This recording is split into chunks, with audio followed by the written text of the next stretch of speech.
Well, hello and welcome. This is the Digital Office at Home podcast. Thank you for waving, Bill and Gail. Hi, it is so happy. I am very happy to be here and to see your smiling faces. This makes me very happy. We love smiling. Yes. Oh, fantastic. Yes. So a lot of people are like, digital office at home, what in the world is that? And what are we going to talk about on this podcast? And I love what Gail comes up with. And she's like, you didn't say these exact words, but this is what I thought of when you were answering.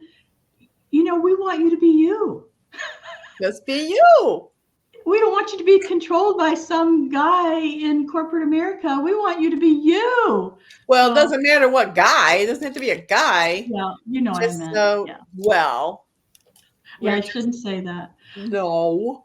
Do you call people guys, even though there's girls in there? Because it always goes. Yeah. You're saying, "How guys?" Everybody, a whole room. Yeah. Right. You're beautiful. Yeah. But the CEOs in this world can be, just anybody. They're not us, and we want their money, so we have to chart our own courses.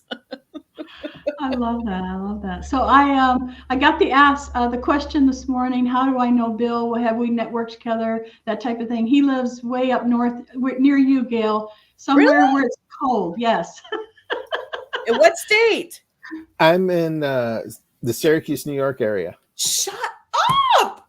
I'm Rochester. Oh, you're just down the road. And my niece is at Syracuse University, her first year. Then you know why I'm wearing a jacket today. Well, the colors in your background are all Syracuse.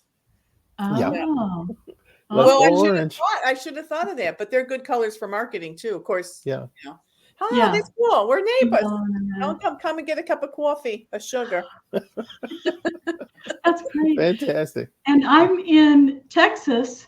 I'm in East Texas, about an hour and a half from Houston and about 4 hours from Dallas. I'm kind of east and a little bit out from them.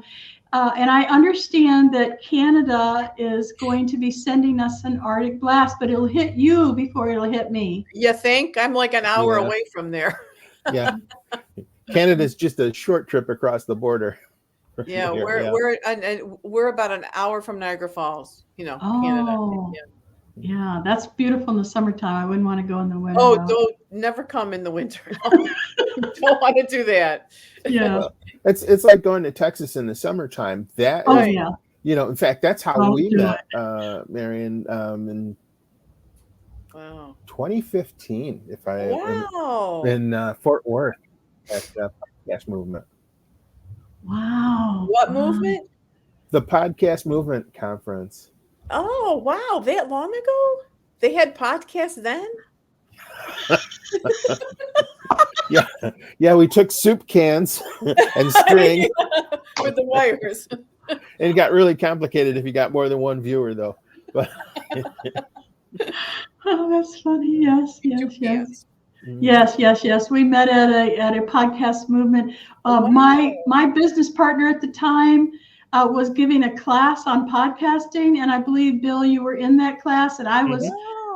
It was so popular. I had to go get chairs from all over the podcast movement. So cool. They were out in the hallway trying to hear what his name was, Russ Johns, trying to hear what Russ was saying about podcasting, because it was, he's just that kind of guy. He has this really long white beard, and he looks like a member of ZZ Top. He really does, right? He wears the black hat on top. Yeah, that kind of stuff. It's amazing that you flew all the way down there for a podcasting seminar or whatever. That's amazing. I honestly, I thought this was a new thing, like the Zooms, for the COVID.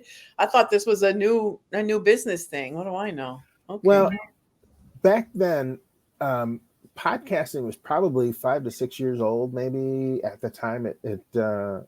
And everybody that listened to podcasts wanted a podcast of their own, but nobody knew how to start one.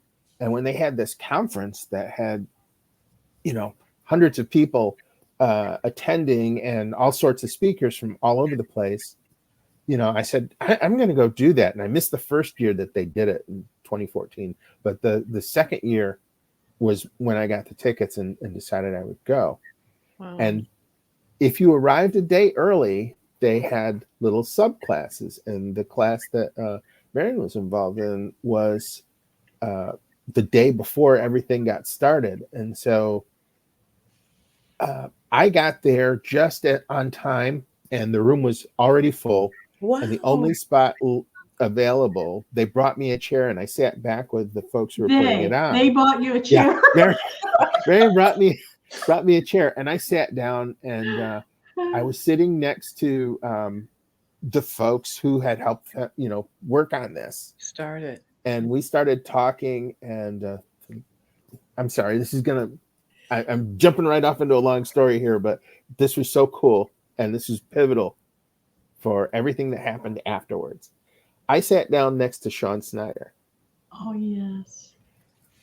And Sean and I got talking, and she says, "Oh, you do this niche you're doing called CNC?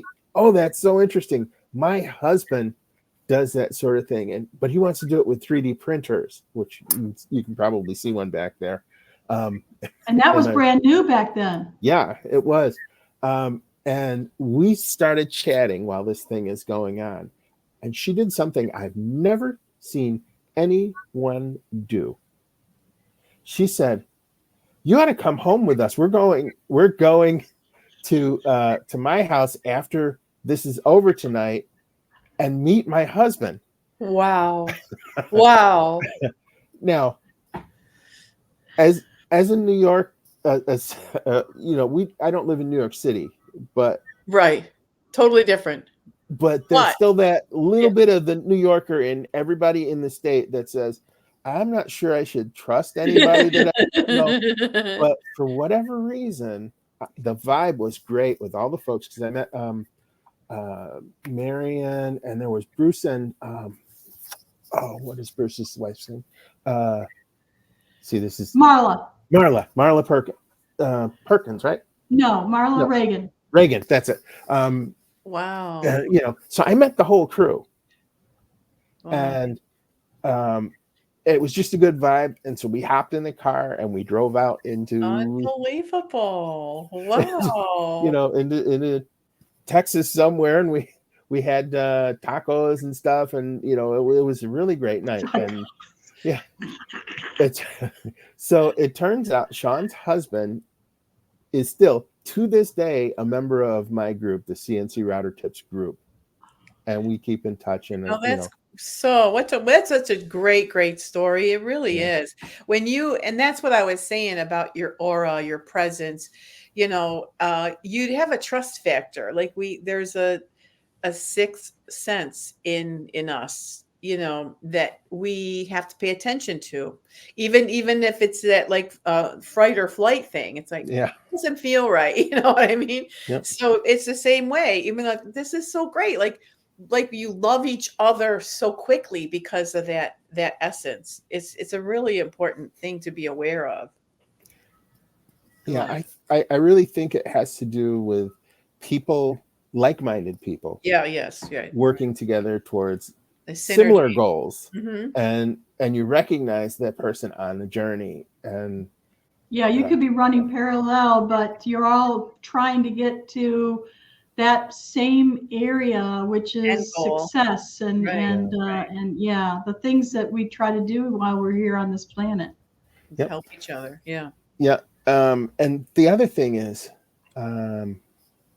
just how helpful folks are. Like Marian and I, we've keep recrossing each other's path every couple of 6 months, 8 years, whatever the deal is. And it's always like we're picking up the conversation we left off. Yeah, exactly. Yeah. That's right. So it's kind of cool. Yeah. Love it. I really love it. Well, he was doing a challenge on Facebook, and he had to write like a ditty once a day for so many days or whatever. And I was like, "Go, Bill! I haven't seen you in a while. This is so cool." And that started a conversation. Mm-hmm. So this particular podcast is exactly what we're talking about here today. We are meeting people of like mind on the same path of kindness and generosity and all the things that community that we want to belong to. And I don't know that it's any different, but the COVID experience, I think, did something to all of us, and we're craving that community again. Oh, and yeah. even though we can't be there in person right now, or then, or as easily as we could before, like we'd hop on a plane and no one had a mask on, that kind of stuff. It was fine, right? But it's the same thing. It's human connection, helping people, and helping ourselves at the same time. I think that's what it is. I really do. Yeah, So- COVID did us a favor because they forced us, because we can actually talk to more people. And I feel like it's at least it's some kind of a connection versus no connection. Like you're just like you, and hopefully you've got not all by yourself. I mean, what about the people that didn't have a family or didn't have a husband, wife, or whatever, kids? I mean, that's got to be so isolating especially for people like us. Well, I got to tell you a slightly sad story about that. Now, I am a caregiver, and the lady I was caring for had Alzheimer's, and she was in a personal care home. Unfortunately, during COVID, they wouldn't let us come in. I had to see her through the back. I had to go in the backyard and see her through the window. Oh. And it was torture for her because she's more of a people person than I am. And it was torture for me. And so they finally lifted the so we could hear each other, but we were talking on the phone and seeing each other. It was so sad. It was just so sad, the disconnect that we were all feeling, especially with something like that. It was really tough on many people. I hope they never, ever do that to that extent again. Yeah, I agree. I mean, it's this, to me, that was going above and beyond crazy, but I had a friend that I used to design model airplanes with. You can see the airplanes back there and things like that. And we used to design over the phone. He lives in Connecticut. I live here, and he's an older gentleman. And his wife passed away, and he ended up moving to a assisted living community. And because of COVID, I couldn't visit. I couldn't, physically go and see him. And I know he was getting lonelier and lonelier as things were going on. And, it was just heartbreaking. Yes, torture. To think that was going on all over the country, an entire generation of our most important citizens. And we couldn't help it and interact with them, so thank goodness that Zoom and other things were available, but many times the seniors can't, especially the seniors. They don't even know what they know about Zoom. I mean, that was they don't they don't know what that is. So it's kind of difficult.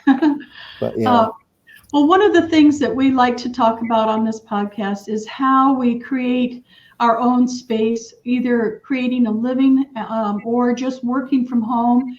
And it could be volunteers. It could be, that you are making an income. It doesn't matter. We really want to help people feel that community. So both Gail and I are leaders in our community, and we it's heart-centered. As you can tell, we want people to come into our community of like mind. And so that's one of the things that we like to talk about. So may I ask you a couple of questions, Bill? Fire away. All right. So it looks to me like you have something really cool going on in your background. Looks like you're building things. Is this part of a money-making adventure or just a hobby that you like to do, or both? It's the short answer is it's both, but in many cases, I'm a serial solopreneur. I would say entrepreneur, but there's only been one or two that actually qualify for that word. And so I've made income and revenue from pretty much every hobby that I've ever had. At one point, I had a model airplane, radio-controlled model airplane company. And it's a funny thing. I just posted the other day inside of my profile a thing about how my hobbies lead to other hobbies. Yes. and usually my hobbies lead to income as well. So from that model airplane business, I wanted to produce more of them faster. And then I noticed that I needed to know more about what's called CNC. CNC is just a fancy word, computer numeric controls. It just means that you're using a computer to drive a machine to cut things. Okay. Okay, and I have up on the board here how to get to your Facebook group that is called CNC Router Tips. Yep. So that's what you're talking about. You have this Yeah. community now of people who are interested in that, or they're in your mastermind. How does that work? People who are interested in it, it's a free group. You don't have to pay to join this group, but we do. It is a closed group, and so you have to answer the questions about why you want to do it. We don't allow the big manufacturers in and everything, so you're not getting spammed. It's just a place where we can help each other. Yeah. Ideas. With ideas. If you're business oriented, we'll help you to make your business better. If you're not, we'll help you to make your hobby better. It's just that simple. Cool. So I started that search to find out about how this was done, and at the time when I did it, Google had just launched. Okay, so it's been a while. Wow. And I spent time. I was in a day job where I had to sit and be awake and alert through the midnight. Oh, because I worked. I was actually the supervisor in a 911 center. Oh. Okay. Oh. And so you had to stay awake. Yeah. But we had access to computers, and this was back before there was like, hey, we're going to monitor everything you do. Well, I was fascinated with this big Google thing that had just come out. And so the ability to search this still works today. The ability to search on any topic you wanted and get information instantly, that was like a game changer.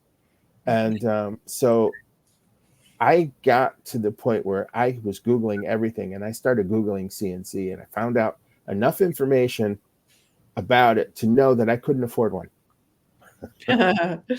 They started at $100,000 back then. Oh, wow. Okay. And for that, you were getting a bare stripped down machine. It was like really crazy. But I learned enough information from a couple of sources that I was able to build my own. Wow. And I think I spent $4,000 to build it. But wow. But better than 100,000. Yeah, it sure was. Anyway, then I had this thing, and I'll explain it real quick. I have this thing that drives me crazy. You're both familiar with the term tribal knowledge. Mm-hmm. Everybody's in the tribe. They teach each other how to hunt and how to fish. But when the elder in the tribe dies, they lose a bit of information. Mm-hmm. I did not want to see that happen with that CNC stuff because it was hard to research. And so I started sharing it. And that's how CNC Router Tips got going. I just wanted to share that knowledge because I have no idea how long I'll be on this earth. And I want some college kid who's sitting there saying, oh, man, if only I could get this made, I could do this and it would help people. I want to help that kid. And that's so great. Yeah. So I think it's hard to understand, though, like if you marketed it right. Because when I looked at, I have had a lot of experience with the titles, Mm-hmm. The CAD operators, the CNC operators, because I worked as a recruiter for Kodak, Bausch & Lomb, IBM, all, so I've had been I was in a room at Blue Cross Blue Shield one time. Floor to ceiling was their computers. Like it was like, which is now on our desktop. Yeah. It was ridiculous. And it was like, what in the world? But it's hard to explain. So even those college kids, they don't know what they don't know. Exactly. So how would you get this? I would think that you would have to put together some kind of talks that people can find and click on, so you can actually talk, because you're not going to be flying all over the country, or colleges, although they would probably pay you some good money if you did that once in a while, where you could introduce these to students, because they don't know what they don't know, and it will go away.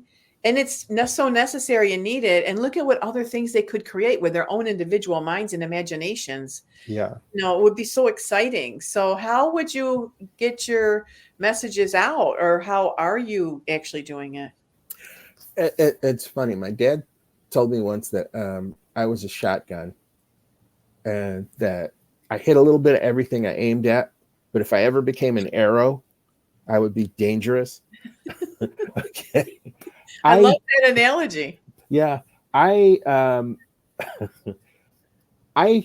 put out podcasts on the subject.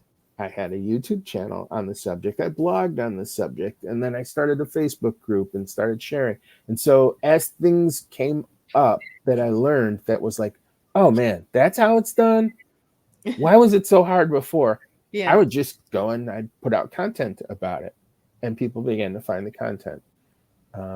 And that led to some really great opportunities over time. I'm thinking products. Like so you said that person created something with your 3D model there. Oh, we were talking about that little thing there, and you created that. So if you were to talk about a product, like how would you like to make this yourself? Like a picture, because I think the CNC and the CAD, nobody says it's usually CAD. They don't usually say CAD. So CAD operators, if you just say that, then they're already lost. So there's kind of like scroll through, check, because it's so easy for us to just go on to something else. If it was an actual something they could see, like how would you like to have this on your desk, or to sell this? Like at Etsy, you could say, how would you like to do this? And, Oh, we could talk about the marketing on Etsy. That's pretty cool too. But what I did, there are projects that people sell on Etsy. Let's stick with Etsy for a second. Okay. And they're seasonal. We just passed the biggest retail phase of the year. Yeah. The third quarter, or the fourth quarter, excuse me, where everything was sold. But if you don't have that stuff ready to go, right, to sell it, then you're going to miss the boat. Yeah. But one of the things that folks were making were serving trays. Charcuterie boards, serving trays, that sort of thing. And I wanted to make one, and I got the wood and everything. Everything was really nice, and I laid it out, and I said, okay, now how do I design this? Now, I'm also a reseller of the software that most people use to run the machines. Okay. That's another story, but we're not going to get into it today. Okay. That's cool. And they give some great examples of projects in their software. But this was a particular niche. And I said, you know what? I'm going to show people how to make these serving platters, because they can sell them for fantastic, $100 or $40, depending on their size, the size or whatever. But they can sell them, and ladies are predominantly the purchasers of all things made of wood in a household. Husbands don't get the chance to decorate. We don't get the chance because let's face it, we're working, and most of us would really suck at it. So thankfully, the ladies have the eye for design and the eye for what's going to look good in the house. And so I said to guys, you're marketing to the wrong people if you're doing deer skin deers and antlers and you shouldn't be on Etsy. Yeah. What you need is that serving tray for when your folks come over, and you want to have something nice but not crazy. But impressive. Yeah, but impressive. Unique. Yeah. So I showed them how to design the serving tray, and I created a template where they could just input a few changes and customize it. Yeah. And so the shape didn't matter, because the settings I gave them would allow them to. This is fascinating to me. Bill, I have to interrupt. Please Please Sure. remember where you are in the story, because I can't stop thinking about this. Now, the people that are in your Facebook group and that you coach or whatever you do, did they make their own, or did they buy this $100,000 thing? Well, remember I said Google had just started back then.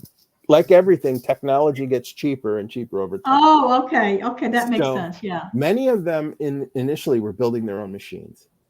And now many of them are buying machines, because now you can get a decent machine for about what I built mine for. Oh, okay. So, the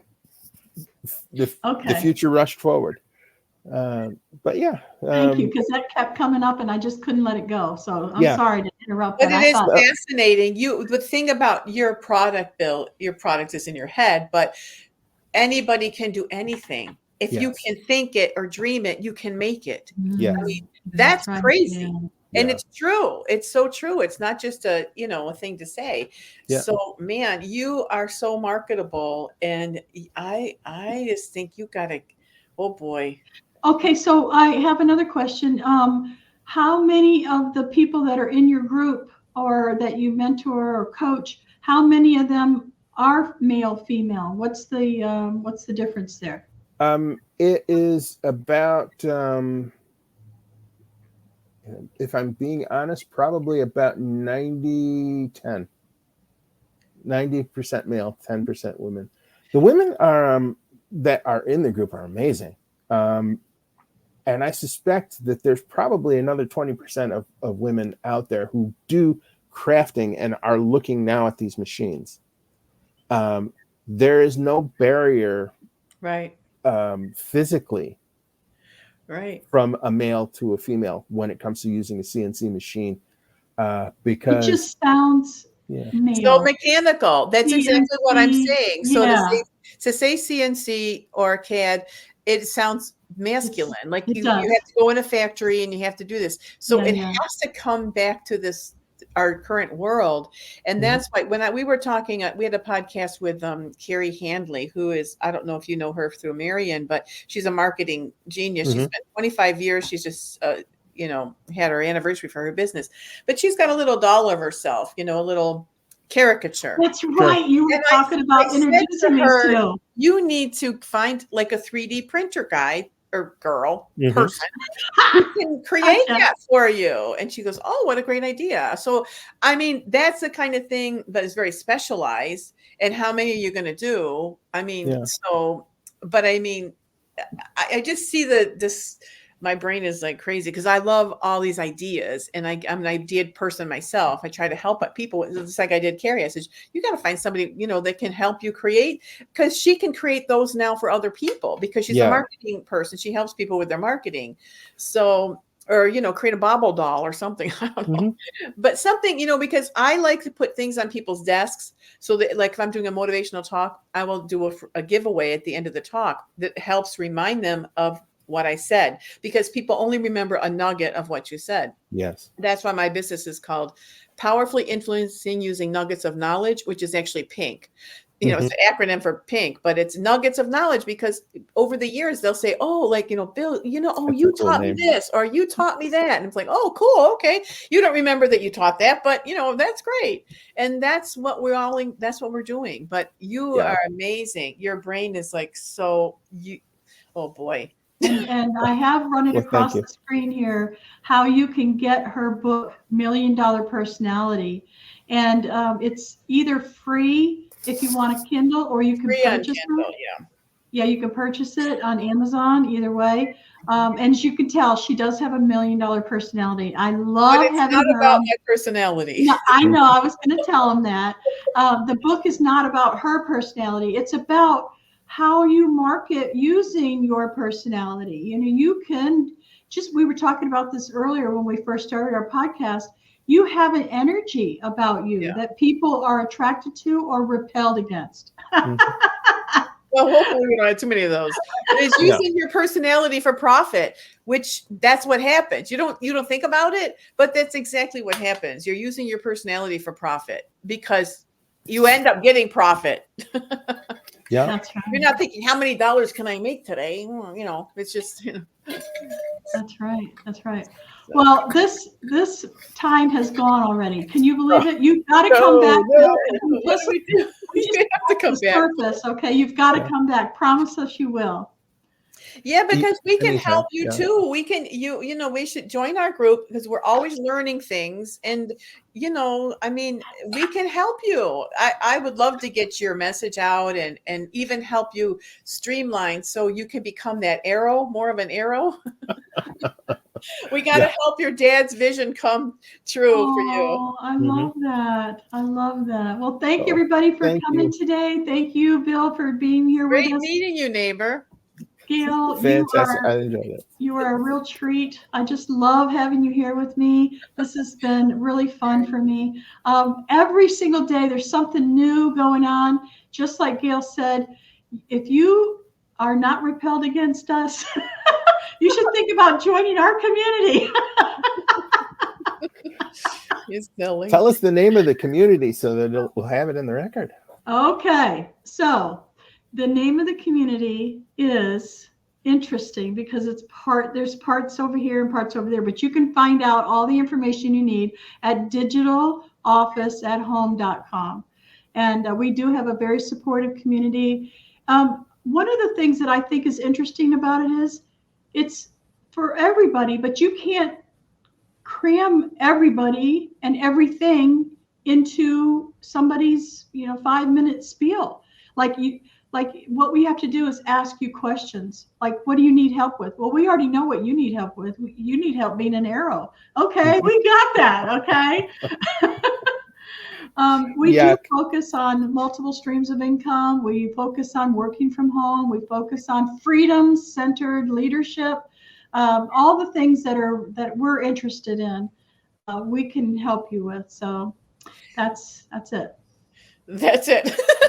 I have a seminar coming up in February that I can't wait. I saw this last year. I was with these people and they sent me this huge box before the seminar. It's all virtual. They teach people like Anthony Robbins and all these people how to do their virtual stuff. And it was a small fee. But they gave me a whole box of gifts. It was like, who does that? I had like a hat, a cup, all these things. It was like, oh my liver. It was only cheap. But I mean, we'll have to put that, maybe, tell you guys about it if you can get in or something for February. But it's because I think all of us can do seminars that are going to be, anybody in the world can watch it and teach. So I think for all of us, it's something that we should start thinking about. So Gail, be sure and get all that information together. And if they have an affiliate program, be sure and sign up for that so we can give you credit for that. And we teach that as well. Yeah. All right, so I'm going to play a video now that is near and dear to our hearts. I cry every time I watch it, not because it's sad, but because it's so joyful. So I hope you enjoy it. And we'll see you again next time. Bye for now. Thanks, Bill. Bye-bye. Thanks, Marian. You're welcome. I had a blast. Thank you for having me. You're coming back. You're coming. How do you make dreams come true? It takes faith to make your dreams come true. Life has something special right here for you. Everything has a season, a reason to grow. So don't be discouraged by your obstacles. No. Never give up your right to be happy. Never give up. Be all you are meant to be. Things will always come to get us down, and it only gets worse when we start to frown. Let's keep hope alive in our hearts. Smile with gratitude, that's when the magic starts. Never give up your right to be happy. Never give up. Be all you are meant to be.